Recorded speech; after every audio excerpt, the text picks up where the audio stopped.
Benvinguts a aquesta segona sessió del dia d'avui de la nit de la recerca. La nit de la recerca és un esdeveniment que se celebra a tota Europa, que el que es pretén és apropar la recerca que es fa, sobretot aquesta recerca que deriva de projectes europeus o no, a la societat. La idea és celebrar-la el mateix dia a tota Europa.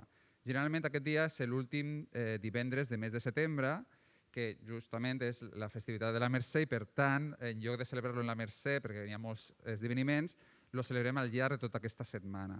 Se fan xerrades a instituts o fan xerrades a centres cívics, també hi ha programació Cosmocaixa el mateix dia de la Mercè.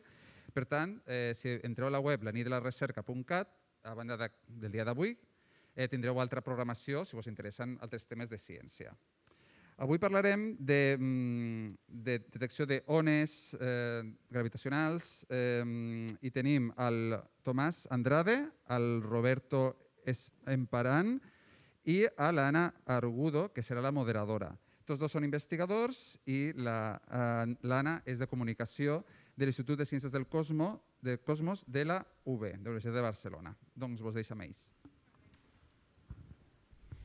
Hola, bona tarda a tothom. Primer de tot, moltes gràcies per convidar-nos. Els ponents que us portem avui són dos membres de l'Institut de Ciències del Cosmos de la UB, que és una institució de recerca que vol entendre l'origen i l'evolució de l'univers. I aquesta recerca la fa des de diferents perspectives molt transversals. Ho fa des de la cosmologia, des de l'astrofísica, la física de partícules, per tal de poder tenir una visió genèrica del nostre cosmos. Com us han dit, tenim el Roberto Emparan, que fa recerca amb coses de gravetat quàntica i clàssica, teoria de cordes i forats negres. I tenim el Tomàs, que també treballant en el mateix grup de recerca i últimament també s'està interessant per ones gravitacionals, no? Molt bé. Primer de tot, com ja us explicaran els ponents, la recerca no és tan elegant o tan bonica com la ciència que llegim als llibres sembla. És molt caòtica, les coses es troben a través de l'error, a través de resultats inesperats i més vegades que altres una resposta ens obre més preguntes que no pas les que respon. Els nostres ponents, com us he dit, treballen sobretot amb forats negres i ones gravitacionals. I com si esteu mirant les notícies aquests dies, en aquests últims anys és un tema que ha estat molt a l'ordre del dia. El 2019 es va fer la primera fotografia d'un forat negre i el 2015 es van fer la primera detecció d'ones gravitacionals. Llavors es podria dir que aquest segle és el segle de la gravetat. Si os parece bien, ahora cambiaré al castellano porque es el idioma en que haremos la mesa redonda. Y empezaré con la primera pregunta. ¿El descubrimiento de los agujeros negros fue un camino recto o hubo algunos baches en el camino? No. Sí, yo creo que para contextualizar un poco la pregunta y entender un poco mejor lo que vamos a hablar durante esta mesa redonda, es importante tener en mente que la relatividad, a pesar de que describe muchísimos fenómenos, es una teoría simple, en el sentido que hay una sola ecuación. Esa ecuación puede ser todo lo complicada casi que uno quiera, pero es una ecuación muy concreta que casi no tiene ningún parámetro libre. A diferencia, por ejemplo, de la física de partículas, que hay muchísimos parámetros, cosas que hay que medir y ajustar. En el caso de la relatividad, yo me atrevería a decir que es la teoría tal vez más hermosa que tenemos, y eso se debe a que es extremadamente simple en su brevedad, si uno quiere. Uno puede escribir las ecuaciones de Einstein en un pedazo de papel sin mayor esfuerzo. El problema grande viene cuando uno las intenta resolver. Y tal vez la linealidad o no linealidad de los descubrimientos se pueden entender en ese contexto, creo yo. Einstein nos regaló una teoría que hace predicciones muy potentes desde esta simplicidad. Y tal vez el desafío más grande que radicaba en ese momento, desde que Einstein postuló su teoría, fue en tomarse un poco más en serio lo que nos decían las ecuaciones. Empezar a confiar un poco más en lo que los misterios que estas ecuaciones escondían. Y por supuesto, al principio eso no lo sabíamos. De a poco la gente fue tomando un poco más confianza y creyéndole un poco más. Si yo, no sé, tengo un oráculo y el oráculo me dice mañana va a ganar mi equipo de fútbol 3-1, y yo digo, ¿cómo puede ser? Y voy y mi equipo gana. Bueno, de a poco voy tomando confianza. Pero en este caso era un oráculo. En muchas otras áreas de la ciencia se ve que uno tiene que usar distintos tipos de aproximaciones y razonamientos. En el caso de la relatividad hay una ecuación. ¿Y nos podrías poner un ejemplo de una predicción de esta ecuación que ha acabado? Por ejemplo, claro, la pregunta es la existencia de los agujeros negros. Esa es una predicción muy concreta que hace la relatividad y que pocos años después de que Einstein postulara esa teoría, otra persona, que no fue él, fue otro científico alemán que se llama Karl Schwarzschild, él descubrió la existencia de los agujeros negros de manera matemática, pero por mucho tiempo nadie se lo tomó en serio, porque era algo tan brutalmente antiintuitivo que era realmente increíble, con todo el peso de la palabra increíble. Vale. Y hoy en día, con las evidencias experimentales que tenemos, ¿cómo de seguros podemos estar de la existencia de agujeros negros? ¿Cómo de concluyentes es la evidencia experimental de la existencia de estos objetos? Yo creo que hay muchísima evidencia, teórica, tanto teórica y experimental. Pero otra cosa que me gustaría enfatizar al momento de comunicar la ciencia es que la ciencia no demuestra nada, al contrario de la matemática. Uno nunca puede decir, la ciencia demuestra esto. Siempre puede aparecer evidencia nueva que diga que tú estabas equivocado. Ahora bien, en el caso de los agujeros negros tenemos montañas de evidencia de distintos ángulos y todo apunta a que los agujeros negros existen, de la manera en que están predichos por la relatividad. No sé si Roberto quiere complementar algo. Sí, o sea, lo que dices es cierto. Lo que pasa, una dificultad que tiene el obtener evidencia de agujeros negros, lo primero es que son negros. Y si tú miras algo negro contra un fondo negro como el del cielo, pues es difícil obtener evidencia. Otra dificultad también es que son objetos que son muy pequeños. Comparados con una estrella de la misma masa, un agujero negro puede ser perfectamente 1.000.000 de veces más pequeño en radio. Entonces son objetos muy pequeños que no emiten luz. ¿Y cómo encuentras tú algo que es eso, pues pequeño, oscuro, en el cielo negro? Pues eso es complicado. Las ondas gravitatorias ha sido uno de los mejores instrumentos, de los mejores mecanismos que hemos tenido para obtener evidencia de la existencia de agujeros negros. Y esto ha sido porque hemos observado estas ondas gravitatorias, que como han dicho Ana y Tomás, son una de las predicciones de la teoría de Einstein que se ha verificado. Y la manera en la que hemos obtenido evidencia de la existencia de agujeros negros es que hace unos pocos años se construyó un detector que era capaz de percibir estas ondas. Las ondas gravitatorias, voy a decir una frase aquí que os va a sonar igual un poco misteriosa, las ondas gravitatorias son el temblor del universo, el temblor del espacio-tiempo. Solamente espacio y tiempo vibrando. Einstein nos enseñó que el espacio y el tiempo son elásticos. Entonces esta elasticidad del espacio y tiempo es algo que es muy difícil de detectar, pero hace unos pocos años se consiguió. Quizás podéis pensar, una manera de pensar qué es esto de la elasticidad del espacio-tiempo, podéis imaginar que el universo, en vez de tener las tres dimensiones a las que estamos acostumbrados, alto, ancho y largo, que es un universo plano, vamos a pensar que somos todos planos, aplanados, pero que este universo plano que es como una malla elástica. En una malla elástica podéis poner cosas que deforman la malla elástica, que atraen cosas entonces al deformar la malla elástica, y esta malla elástica, una de las cosas que puede hacer también es vibrar. Para que vibre esta malla elástica, en la malla elástica estamos poniendo cosas pesadas. Por ejemplo, podemos poner una sandía. Las cosas que estén cerca de la sandía se van a ver atraídas por esta sandía porque la malla elástica está curvada, o van a poder dar vueltas si tiramos canicas alrededor de esta malla elástica. Entonces, esta es la manera en la que entendemos la gravedad desde que Einstein hace 100 años nos la explicó así. Pero una malla elástica también lo que puede hacer es vibrar. Si tú en esta malla elástica pues, le pegas un pellizco, o si haces chocar dos cosas muy fuertemente, esta malla elástica va a vibrar. Estas vibraciones de esta malla elástica, cuando dos cosas pesadas y fuertes hacen un choque violento, esto es lo que llamamos las ondas gravitatorias. No sucede en una malla elástica bidimensional, sino en el espacio de tres dimensiones, espacio y tiempo de 3 más una dimensión, la del tiempo, que vibra. Entonces, estas ondas gravitatorias, que las hemos detectado hace solamente unos pocos años, porque hacen falta detectores que sean capaces de sentir las vibraciones más pequeñas que podáis imaginar. ¿Vale?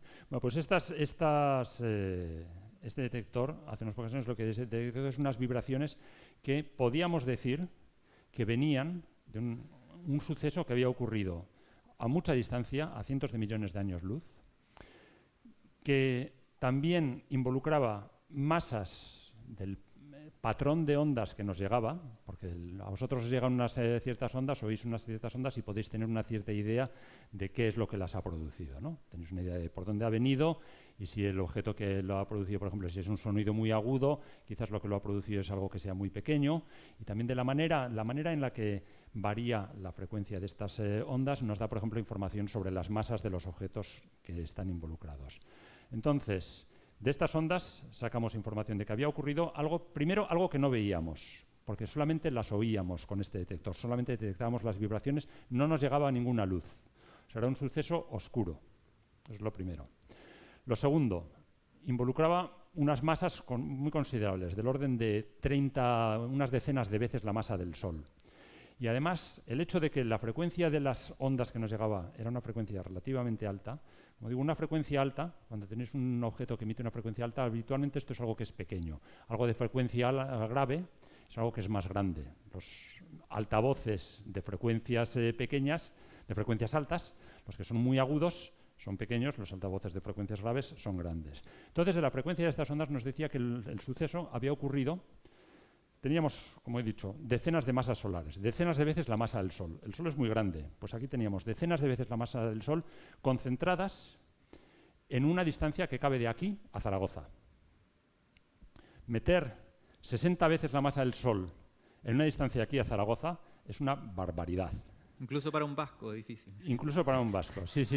No lo hemos intentado, nadie nos ha retado Cosa de todavía, tiempo, pero lo conseguiremos. Sí. Bueno, incluso para uno de Bilbao, porque más que claro, hay que ser Bilbao, específico, sí. Sí, como soy yo, pues eso no. Entonces teníamos un suceso oscuro con una masa muy, muy compacta metida en un espacio muy pequeño. ¿Qué es lo que puede hacer esto? Bueno, dentro de la física que conocemos, lo único que puede hacer esto es un agujero negro. Si tuviésemos objetos, estrellas. Las estrellas, una colisión entre estrellas habría emitido radiación y las estrellas no son tan compactas, son más grandes. Bueno, pues esto es probablemente la evidencia más fuerte que tengamos. No solamente, el descubrimiento que se hizo en 2015 demostró primero la existencia de ondas gravitatorias, que era una predicción de la teoría de Einstein que no habíamos verificado. Demostró la existencia de agujeros negros, que era algo de lo que teníamos solamente evidencia indirecta. Y demostró además que los agujeros negros colisionan y emiten ondas gravitatorias de la manera en que había predicho Einstein. Vale. O sea, hasta ahora toda la información que nos llegaba a nosotros venía en forma de radiación o de luz, entiendo. Y ahora tenemos una nueva fuente de información en forma de ondas gravitatorias que también nos trae, pues, nos habla de fenómenos que suceden en el cosmos. ¿Qué creéis? ¿Qué nuevos resultados o descubrimientos nos puede traer este nuevo canal de información de ondas gravitacionales? Claro, es como que uno va al cine y la película es muda y de pronto alguien se dio cuenta que se había olvidado de encender el volumen o de subir el volumen y ahí empieza realmente el universo a hacer una película que nos habla. Y la cantidad de información que podemos obtener no se duplica, sino que mucho más, porque existe una correlación entre lo que vemos con radiación electromagnética y lo que podemos percibir usando ondas gravitacionales. Por supuesto, esto, como dices tú, Ana, abre una nueva era en nuestra exploración y observación y percepción del universo y existen distintos tipos de objetivos. De la misma manera, cuando, no sé, Galileo empezó a usar su telescopio, había algunos objetivos de corto plazo, que era, por ejemplo, bueno, quiero mirar los cráteres de la Luna y quiero estudiarlos con detalle, y eso lo puedo hacer en 2 semanas. Pero había muchísimas cosas que Galileo jamás se hubiera imaginado que se podían llegar a conocer usando tecnología que era, por supuesto, más elaborada que esa, pero que se basaba en ese mismo principio.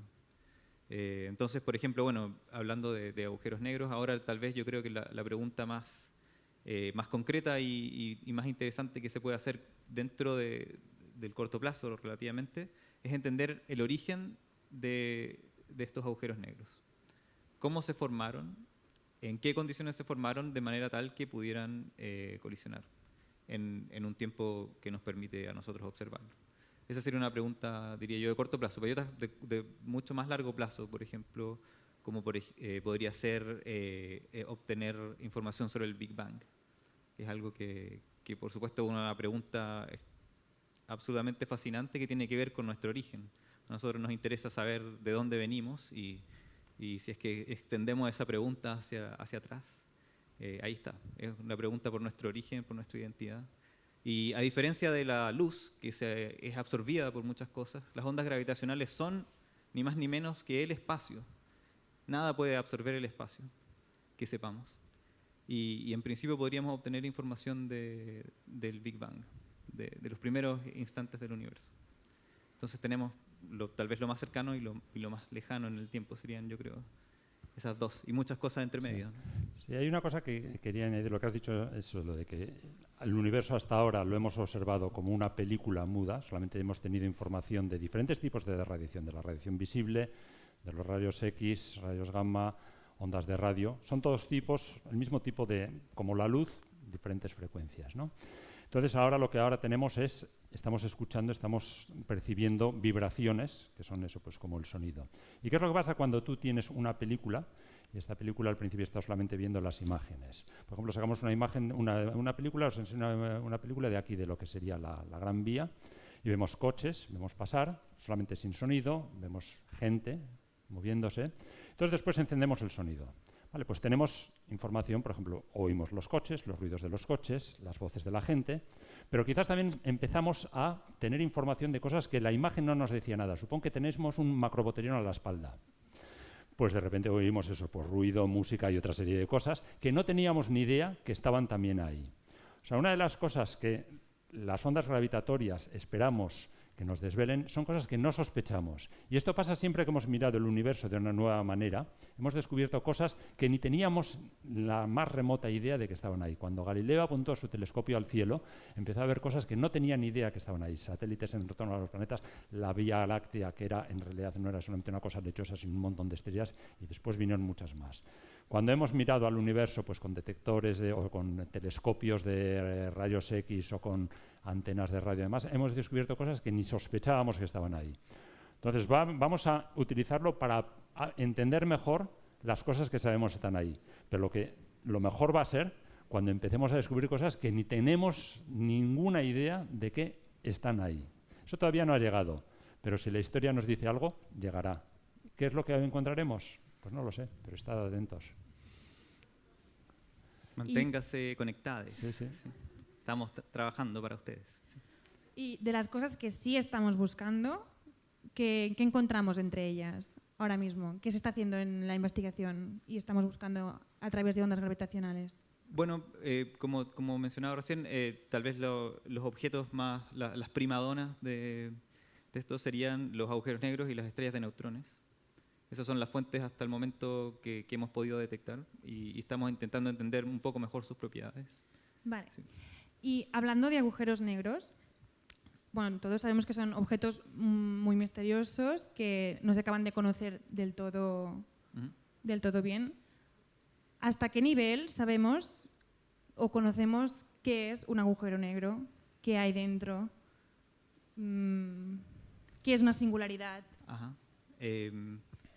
Sí, tal vez el lenguaje tradicional nos complica un poco en este momento. No sé si hablar de un agujero negro como un objeto o como un lugar. A mí me gusta más tal vez pensarlo como un lugar. ¿Alguien ha ido a Las Vegas, en Estados Unidos? ¿No? Bueno, está el dicho que lo que pasa en Las Vegas se queda en Las Vegas. Y los agujeros negros son eso. Lo que ocurre dentro de un agujero negro se queda dentro del agujero negro. Y tal vez esa sería la manera más simple de poder entenderlo, o sea, simple dentro de las posibilidades, ¿no? Imagínense que un momento que entramos acá, no se asusten. Y ahora les digo, bueno, entraron sin problemas, pero al momento que intenten ir por la salida, no se va a poder. Y que al momento que alguien intente escribirle a alguien por Twitter, oye, estoy atrapado, tampoco lo van a escuchar nunca más. Entonces, un agujero negro es eso, es una región del espacio y del tiempo donde la gravedad es tan intensa que nada, incluso la luz, puede escapar de ahí.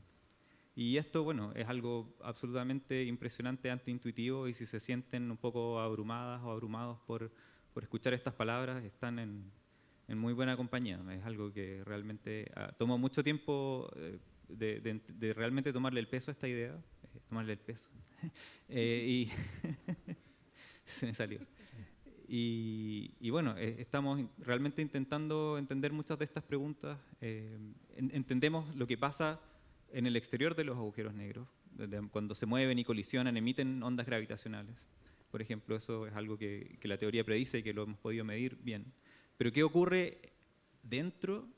¿Qué dice la teoría de la relatividad de qué ocurre dentro? Si nosotros cayéramos ahora mismo dentro de un agujero... Claro, dentro de la teoría de la relatividad podemos decir cosas, pero si quisiéramos realmente ir y comprobarlo, Pues no habrá se que ir. podría. Sí. Roberto, tú tienes una historia muy o sea, bonita de... Sí, no, lo que sabemos es primero eso. Todo lo que sabemos de lo que pasa dentro de un agujero negro es lo que nos dice la teoría. La teoría funciona bien para describir lo que sucede fuera, entonces nos creemos también que lo que nos dice la teoría sobre lo que va a ocurrir dentro. Nadie se ha lanzado dentro de un agujero negro y, bueno, a ver si, por ejemplo, si Tomás y yo fuésemos cerca de un agujero negro y decimos, bueno, queremos averiguar qué es lo que pasa ¿Tú primero? aquí. Diría, sí, Tomás, venga, pasa adelante. Aunque, bueno, también, a ver, no se sabe, porque yo soy de Bilbao, igual es diferente también, bueno, ¿vale? sí. Pero lo que Otra nos dice la singularidad. teoría es que si caes si entras en un agujero negro, primero, no vas a poder salir y además vas a morir rápidamente. Depende del tamaño del agujero negro, vas a morir. Va a ser indoloro porque va a ser muy rápido. Pero ¿cómo te mueres? Te vas a romper en 1000 pedazos. ¿Qué es lo que sucede dentro de un agujero negro? ¿Qué es lo que te rompe en 1000 pedazos? ¿Qué es esta? Igual habéis oído hablar, en el interior del agujero negro hay una singularidad. La singularidad a veces se describe como un punto en el interior del agujero negro donde la densidad se hace infinita y demás. Bueno, si alguien os ha contado que la singularidad es un punto ahí dentro del agujero negro, bueno, pues primero, a esa persona le tacháis, porque la singularidad no es un punto. Si lo habéis leído en un libro, ese libro, tiradlo a la basura. O al agujero negro. O al agujero negro, el más cercano que tengáis. Sí. Bueno, la singularidad no es un punto que dentro del agujero negro tú dices, ¡ay, hay una singularidad, cuidado, no te caigas! No, no es eso. La singularidad es un instante. Y esto os va a sonar rarísimo. La singularidad es algo que ocurre, es un suceso que ocurre dentro del agujero negro. ¿Y cómo podemos entender que la singularidad sea un instante? Bueno, yo creo que todos habéis oído, o sea, tenéis una idea del Big Bang. El Big Bang es ese instante en el que el universo empieza. Empieza el tiempo, empieza el espacio, empieza toda la materia, empieza a expandirse el universo. Es un instante. El Big Bang no ocurre en un punto. El Big Bang es el momento en que el universo empieza. ¿Vale? Ahora no vamos a pensar en el Big Bang, vamos a dar la marcha atrás. El Big Bang, pero la película pasada marcha atrás. Entonces tenemos lo que llamamos el Big Crunch. El universo acaba. El instante en el que acaba el universo, acaba el tiempo, acaba el espacio, acaba todo. ¿Qué es el interior de un agujero negro? El interior de un agujero negro es un Big Crunch privado. Si estás fuera, ni te enteras. Si estás dentro, ahí acaba localmente el universo. Es una especie de fiesta final privada. Privada, pero bueno, el que quiera puede unirse, lo cual no va a poder contar nada, porque como dice, o sea, no la vas a poder, intentas poner en Instagram, solamente los que están contigo dentro de la fiesta se van a enterar, pero los que están fuera, no. Entonces, bueno, pues no tiene ninguna gracia. No, bueno, depende de lo que quieras, ¿no? Ahí ya es cuestión de caracteres y temperamentos. Sí. Pero se acaba el universo ahí dentro. Y claro, como decíamos, el Big Crunch es un instante, es el instante en que acaba el universo. Ahí es simplemente el universo se acaba dentro del agujero negro, pero es un momento. Y es un momento que ocurre, o sea, la singularidad llega porque pasa el tiempo. O sea, no es... Porque uno podría pensar, bueno, dentro del agujero negro, si hay una singularidad y es un punto, pues yo cojo mis cohetes súper fuertes y entonces intento no caer dentro del agujero negro. No, eso no te va a servir, porque la singularidad, ya digo, no es un punto. La singularidad llega porque pasa el tiempo. Y la singularidad llega por el mismo motivo, exactamente el mismo motivo, por el que después del domingo llega el lunes, aunque no quieras. Porque pasa el tiempo y no puedes evitar el paso del tiempo. Entonces la singularidad es ese instante en el futuro dentro del agujero negro donde todo acaba. Si nuestro universo acabase también en un Big Crunch, eso sería como, bueno, pues estamos todos dentro de la fiesta y en ese instante se acaba todo. Cuando digo que se acaba todo, también tengo que decir que se acaba todo lo que sabemos describir, lo que la teoría nos puede decir. No sabemos realmente lo que ocurre. Lo que sabemos es que en ese momento el espacio, el tiempo, todo empieza a distorsionarse tan fuertemente que todo acaba en pedazos. Acabas roto, pues acaba la fiesta mal, pero bueno, es lo que pasa también con los macrobotellones en la autónoma y bueno, pues se acaba y ya está. Pero es un instante, ¿de acuerdo? Y en este instante que comentas que se acaba la fiesta y Sí. se acaba todo lo que nosotros sabemos, ¿qué ideas, qué propuestas dan los físicos a qué hay más allá de este instante? ¿O cómo...? Bueno, eso es probablemente la pregunta abierta más importante de la física teórica y experimental, ni más ni menos. ¿Y nos puedes dar una respuesta, Tomás? No, bueno, te puedo decir los términos que tienen que poner en Google para aprenderlo. Sí. Que bueno, es la gravedad cuántica, es la manera de tratar de resumir esa gran pregunta, bueno, ese conglomerado de preguntas, recibe el apodo de gravedad cuántica, porque bueno, la gravedad, probablemente lo han escuchado, es la teoría que describe las cosas más masivas del universo, como los agujeros negros o las galaxias. Y la física cuántica describe los fenómenos más pequeños, como por ejemplo lo que ocurre en los átomos. Y en este caso tenemos algo que es muy masivo, como un agujero negro o todo el universo en el caso del Big Bang, que está reducido a una región muy pequeña. Entonces, cualquier cosa que yo quiera decir que tenga que ver con cantidades muy masivas y con entidades muy pequeñas, se combinan en este momento, en este régimen. Y bueno, hay algunos intentos de responder esta pregunta de manera más precisa. Uno de ellos es la teoría de cuerdas, que es un ámbito que se estudia mucho en nuestro departamento. Pero bueno, también hay otras posibilidades y realmente sigue siendo una pregunta abierta. No sé si Roberto... Sí, o sea, la respuesta es no lo sabemos, estamos trabajando en ello. Hay propuestas, o sea, porque propuestas, o sea, tú le preguntas a un físico teórico, le pides ideas y te va a dar todas las que quieres y más. Y bueno, pues hay propuestas sobre si ahí se acaba realmente el tiempo o continúa de otra manera más allá. O deja de tener sentido. O deja de tener sentido. Yo creo que lo más probable, o sea, es que, y en esto me puedo equivocar, ¿vale? O sea, estamos siendo grabados, me temo, entonces, pero bueno, me puedo equivocar, pero yo creo que realmente no hay, o sea, que ahí se va a acabar todo lo que conocemos y probablemente no continúe. No estoy del todo seguro, ¿eh? No lo sabemos, nadie puede estar seguro de esto. Pero sí, es una pregunta importante, está relacionada, eso como decimos, con el final del tiempo y también con el principio del tiempo. La pregunta de qué es, o sea, el Big Bang, ¿qué había antes del Big Bang? ¿Tiene sentido la pregunta de decir qué había antes del Big Bang? Quizás no tenía sentido, o sea, simplemente ahí empieza el tiempo y si ahí es donde empieza el tiempo no tiene sentido decir qué hay antes del Big Bang. Quizás de la misma manera no tiene sentido decir qué hay después del final del universo o qué hay después de que se acabe, o sea, de que uno llegue a esta singularidad entre el agujero negro. Esto estamos entonces aquí preguntándonos de una pregunta sobre algo que es muy, muy elemental y muy difícil de contestar, es ¿qué es el tiempo? ¿Alguien tiene alguna respuesta? ¿Que sea sencilla? ¿Sí?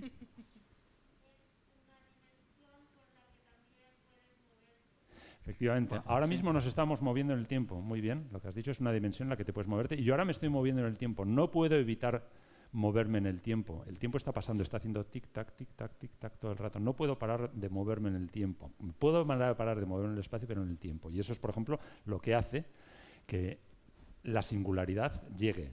Tú llegas a la singularidad, la singularidad llega a ti, eso ya decides. Pero sí, el tiempo es eso, una dimensión.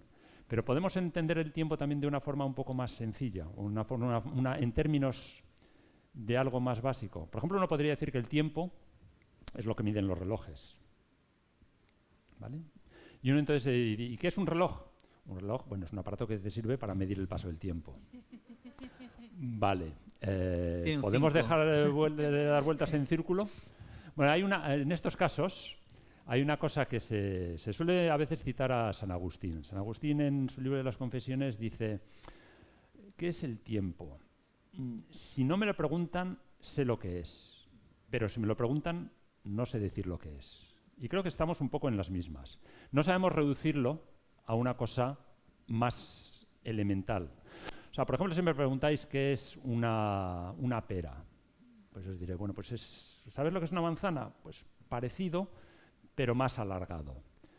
El tiempo no sabemos definirlo en relación a algo que sea similar. Y eso es uno de los problemas que tenemos. O sea, por ejemplo, le preguntáis a un filósofo, pues os va a decir pues, cosas de este estilo. A los físicos lo que nos gustaría es reducir el tiempo a algo más elemental. Por ejemplo, el espacio creemos que quizás se pueda reducir a algo más elemental, a una cosa que se conoce como entrelazamiento cuántico. Que tú tienes objetos donde no hay espacio y a través de una cosa que se llama entrelazamiento cuántico quizás surge una descripción geométrica de ese entrelazamiento cuántico y entonces ahí, de donde no hay espacio, sabemos entender, sacar algo que es de tipo geometría. Y eso es algo que se está trabajando hoy en día. Es muy interesante, pero el tiempo no sabemos reducirlo a una cosa pues, que sea entrelazamiento en otras direcciones. Eso no sabemos hacerlo. Y es una pregunta fantástica, tremendamente intrigante, tremendamente confusa y, bueno, que es una de las cosas a las que uno le dedica más tiempo de su vida, sin saber qué es lo que está haciendo. Roberto hizo una broma, pero nadie se rió. ¿Quieres saber qué es el tiempo? Espera. Ah. Nadie se rió, ríanse. Ya, perdón. Bueno, Tomás, Roberto, muchas gracias por vuestras ideas tan interesantes.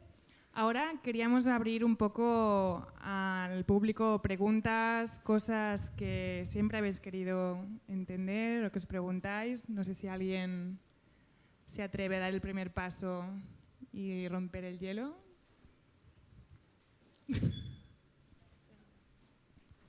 Sí.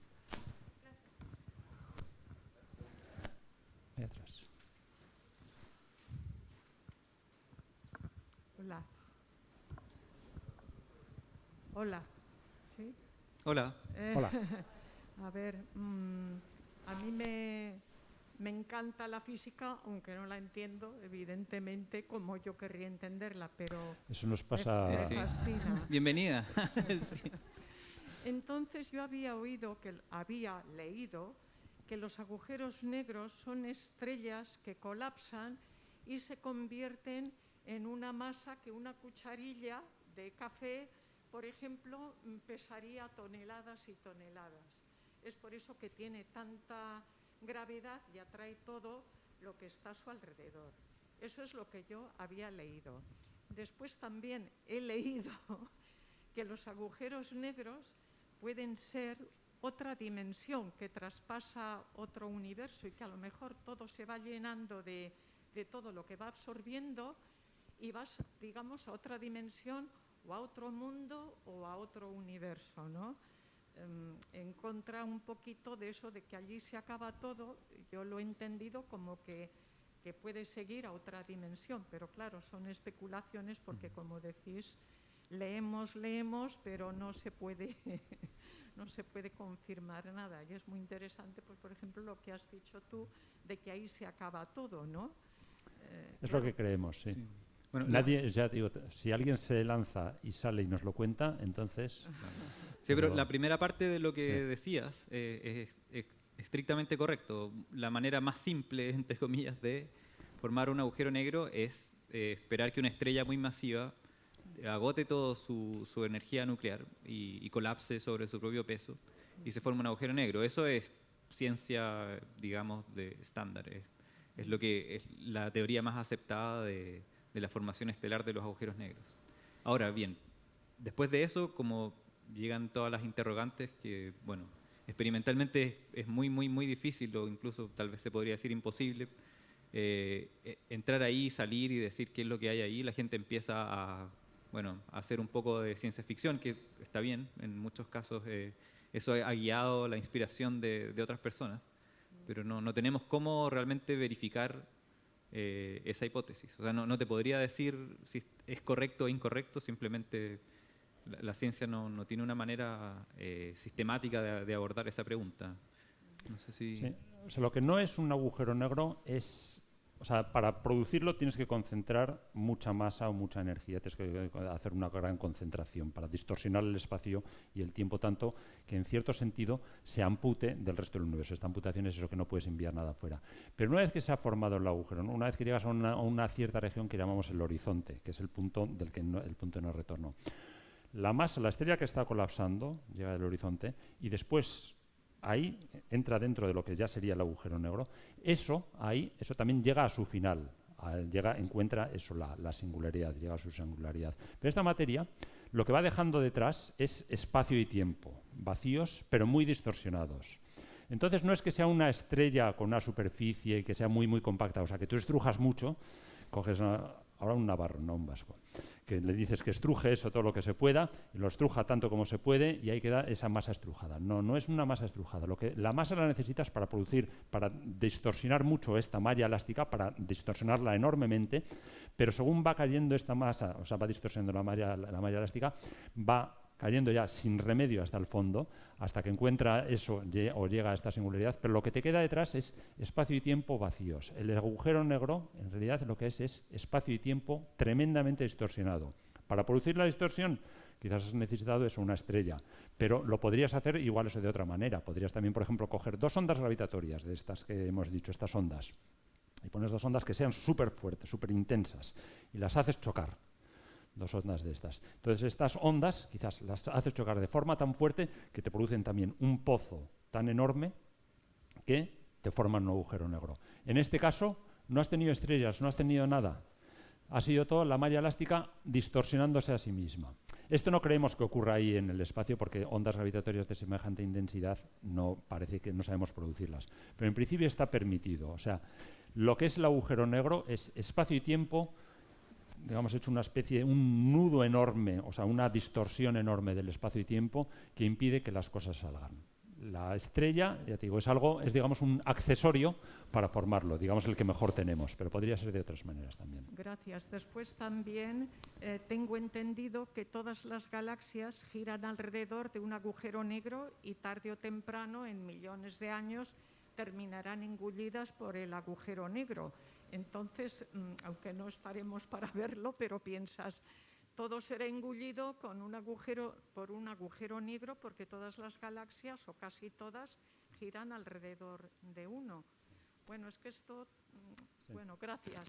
Ya no pregunto nada más. Sí, gracias. Existe mucha evidencia de que las galaxias más masivas, al menos, no es que giren alrededor de un agujero negro, sino que tienen un agujero negro en el centro. No sé si eso era a lo que te refería. Está la galaxia así y el agujero negro está en el centro. ¿Sí? Déjame solamente decir una cosa. El agujero negro es extremadamente pequeño comparado con el tamaño de las galaxias. El agujero negro que tenemos en nuestra propia galaxia tiene un tamaño que no es más grande que el sistema solar. Y dices, bueno, el sistema solar es muy grande. Bueno, pero es que la galaxia es muchísimo más grande que el sistema solar. Entonces, por eso es por lo que no es que esté girando el agujero negro está en el centro, porque es donde las cosas más masivas están. Pero no es que esté girando lo mismo que los planetas giran alrededor del Sol. Sigue. Sí, bueno, más o menos eso. Pero no está completamente establecido que absolutamente todas las galaxias tengan un agujero negro en el centro. Eso por una parte. Y por otra, hay que acordarse que el universo se está expandiendo de manera acelerada. Además de eso, algo que no hemos mencionado hasta ahora, y nos podemos meter en otro campo de berenjenas, como dicen algunos amigos. Y eso hace que las cosas se inflen. Entonces, bueno, hay una competencia entre la gravedad que tiende a comprimir las cosas y esta expansión del universo que tiende a expandirlas. Entonces, bueno, en cualquier caso, tal vez el final no sea demasiado interesante, pero sí, no queda claro que todo vaya a caer dentro de un agujero negro necesariamente. Es que además, caer dentro de un agujero negro, como es dice, difícil. El agujero negro es muy pequeño. Si tú coges el Sol, que el Sol tiene 1,5 millones de kilómetros de diámetro. Si tú coges toda esa masa y la compactas para un agujero negro, el agujero negro, el tamaño del que te sale, es de unos 3 kilómetros. Entonces es muy pequeño. Entonces, si a mí me dicen, ahí está el agujero negro y ahí está el Sol, ¿por dónde prefieres pasar? Pues igual prefiero pasar por donde está el agujero negro, porque el agujero negro tiene la misma masa, igual puede tener la misma masa que el Sol, te va a atraer lo mismo porque tiene la misma masa, pero el agujero negro es muy pequeño, es muy difícil caer dentro de un agujero negro, tienes que querer hacerlo. Pues hombre, si el agujero negro es muy grande es más cerca, pero el agujero negro sí es posible. Pues al cabo de un tiempo descomunal, pues la mayor parte de la materia acabará dentro de agujeros negros. Pero es un tiempo que es enorme, es un tiempo que es casi inimaginable y en realidad tampoco sabemos realmente el universo a escalas de tiempo tan grandes cuál va a ser su evolución. Una de las cosas que puede pasar, por entre otras cosas, como dice Tomás, es que bueno, pues las galaxias empiecen a separarse. Entonces, bueno, pues ahora vemos el cielo y si tienes un telescopio bueno empiezas a ver galaxias. Bueno, a ojo desnudo puedes ver incluso Andrómeda. Andrómeda se nos vendrá encima, o nos vendremos nosotros encima de Andrómeda más o menos dentro de unos 5.000 millones de años. Bueno, hay tiempo. Pero entonces eso sí, Andrómeda no se funciona, el agujero negro en el centro de Andrómeda se funciona con el nuestro. Pero bueno, esto acabará, esto es digamos el vecindario nuestro en el universo. Otras galaxias pues se nos alejarán y estaremos nosotros, los andromedanos. Qué triste. Yo lo encuentro triste, sí. Pero sí, Me mata pensar en eso. No, muchos más. Y después eso, pues sí, igual todo eso acaba dentro de esto, nuestro agujero negro local.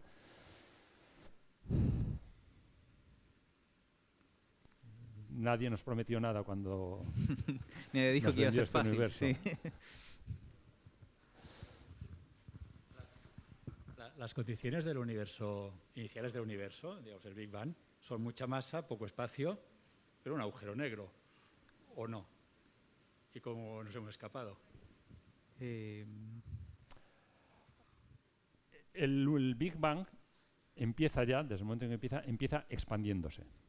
Es más parecido a lo que llamaríamos un agujero blanco, que creemos que no se producen de forma estelar. Pero, o sea, sí que tienes mucha concentración de masa, pero lo que sucede es que hay, ya desde el comienzo, y cómo empieza el universo es algo que no sabemos del todo, pero lo que sabemos es que el universo comienza expandiéndose de forma muy rápida. Entonces, es esa expansión la que impide que inicialmente todo colapse. Está todo expandiéndose de forma muy rápida. Después, esta expansión, bueno, la gravedad hace que las cosas se expandan un poco más lentas, entonces esta expansión se puede ir ralentizando, pero también sabemos algo que ha mencionado Tomás, es que hay la expansión del universo en realidad ahora, a pesar de que tengamos que la gravedad haga que las cosas tiendan, o sea, si tú tiras una piedra hacia arriba, esta piedra, el universo empezó eso, pues como una piedra que la has tirado hacia arriba, ¿vale? Una piedra, y no sabemos qué es lo que ha hecho exactamente que la piedra inicialmente salga hacia arriba. Lo que tú esperas si tú tiras una piedra hacia arriba es que esta piedra suba y que después baje. Lo de que baje sería pues el universo recolapsando. La sorpresa que ocurrió hace más o menos 20 años es que descubrimos que tiras en la piedra hacia arriba y la piedra sigue hacia arriba, acelerándose cada vez más. Ese es el universo en el que vivimos. Un universo en el que empieza expandiéndose, hace una serie de cosas y ahora se está expandiendo cada vez más rápido. Hay una especie de... Hay algo que hace una fuerza gravitatoria repulsiva.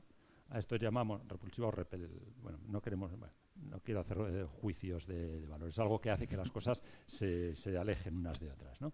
Y esto que no sabemos qué es algo que llamamos energía oscura o cosmología de energía oscura y no sabemos qué es. No sabemos qué es lo que hace que cuando tiramos la cosa arriba sigue para arriba cada vez más rápido. Sí, en la condición inicial del universo que decías, muchísima masa en un lugar muy pequeño, falta agregar con un patadón enorme de expansión hacia afuera. Por eso no colapsó. Está eso, y no tenemos una teoría buena que nos explique estas condiciones iniciales. Hay propuestas, pero no es dentro de la ciencia bien establecida todavía.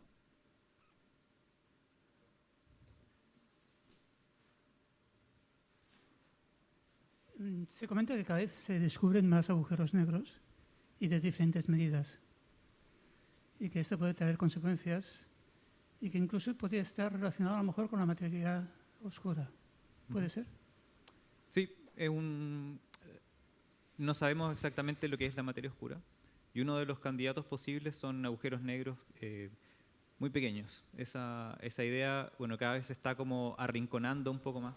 En un momento se creyó que gran parte de la materia oscura podrían ser estos agujeros negros, pero eso presenta muchas otras incompatibilidades con otro tipo de cosas. Por ejemplo, si eso fuera así, veríamos otras consecuencias, que galaxias se romperían de una cierta manera o algunas estrellas también podrían romperse por la presencia de esta materia oscura en forma de agujeros negros. Pero no está completamente descartada esa posibilidad, pero bueno, sigue siendo una idea plausible. Ahora podemos descubrir agujeros negros cuando están los detectores funcionando cada pocos días. Más o menos eso, sí. Pero los que podrían ser candidatos a materia Sí. oscura, esos son Sí, mucho son más, difíciles, sí. más escurridizos, Sí. diría yo. Sí. Pero sí que estamos aprendiendo mucho más porque, como te digo, antes, hace 6 años, teníamos cierta evidencia de que podía haber una decena, 2 decenas de agujeros negros en ciertos casos. Ahora ya enciendes el detector y empiezas a oír todo el universo y vamos a seguir con esto. Entonces, Antes salía en el diario y ahora, Sí. ahora ya no. sí, ahora ya no salen portadas, a no ser que sea algún tipo Algo de muy descubrimiento especial, sí. pero Mm. ya las detecciones de agujeros negros es algo rutinario. Para bien y para mal. Sí. No, para bien, Sí. para bien.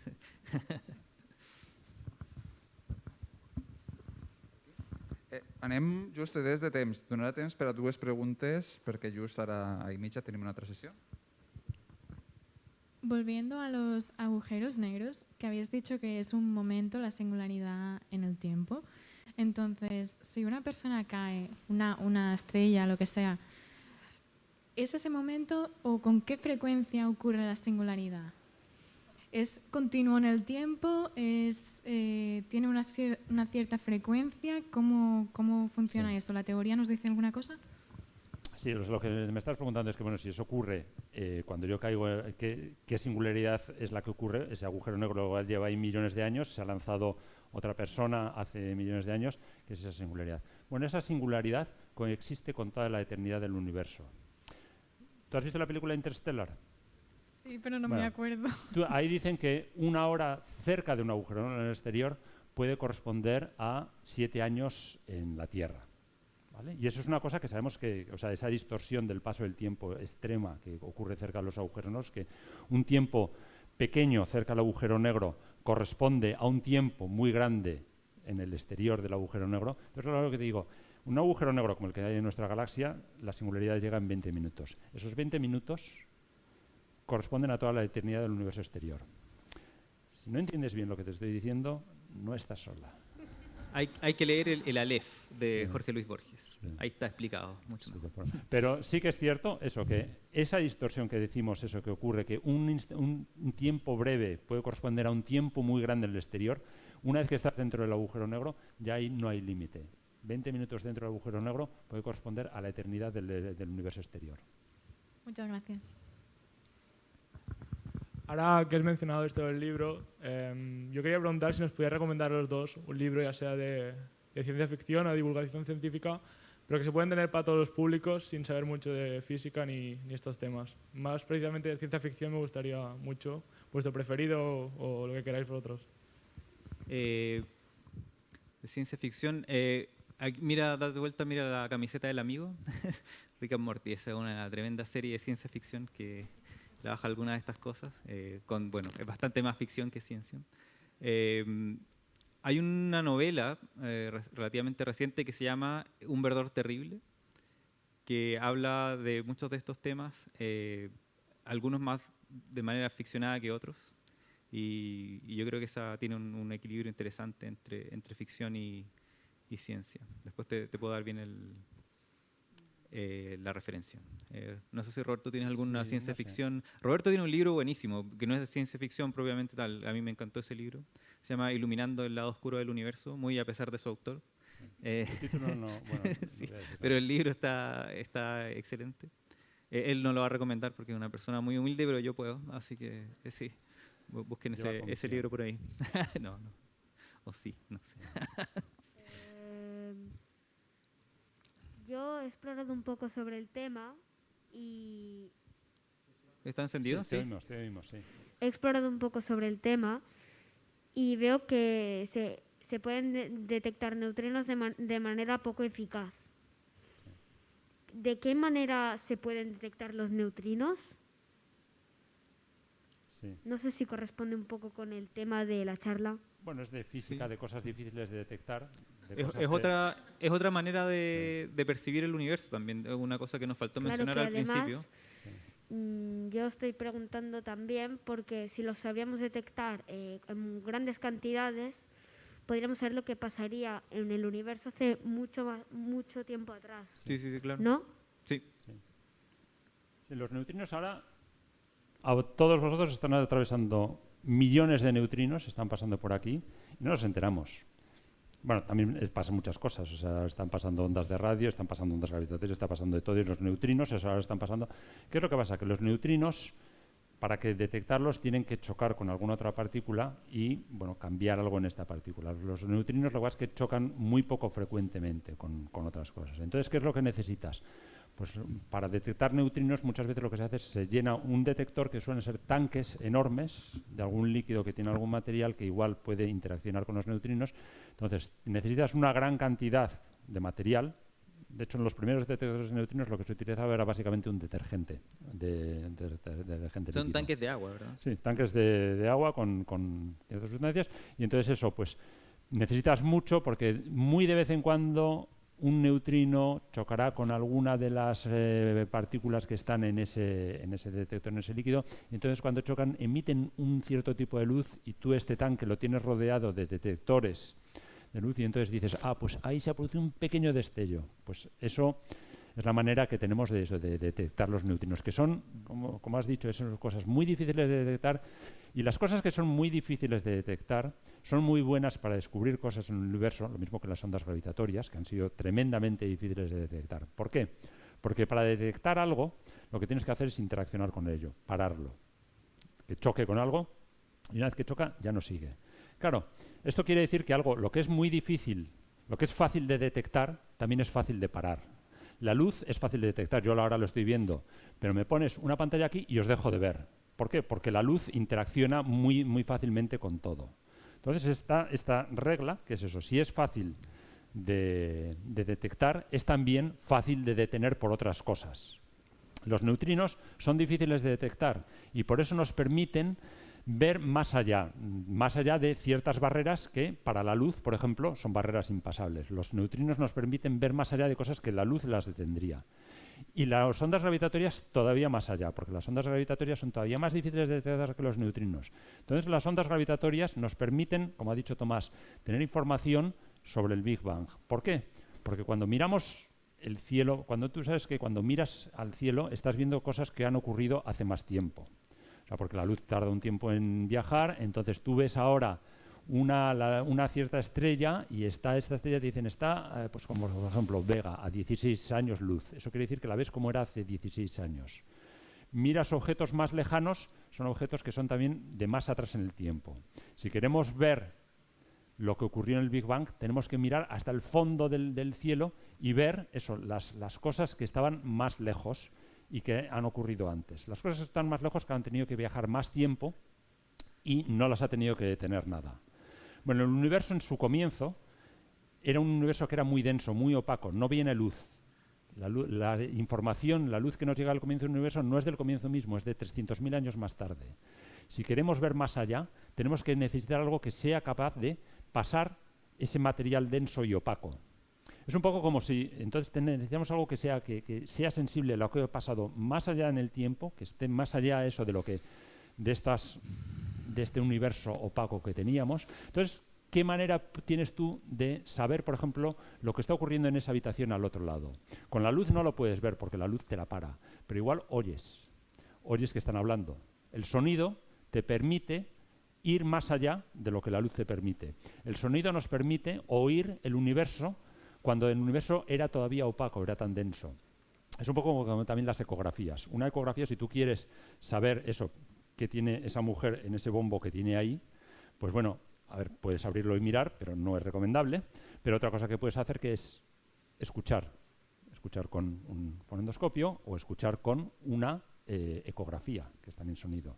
Entonces, con las ondas gravitatorias tendremos ecografías del nacimiento del universo.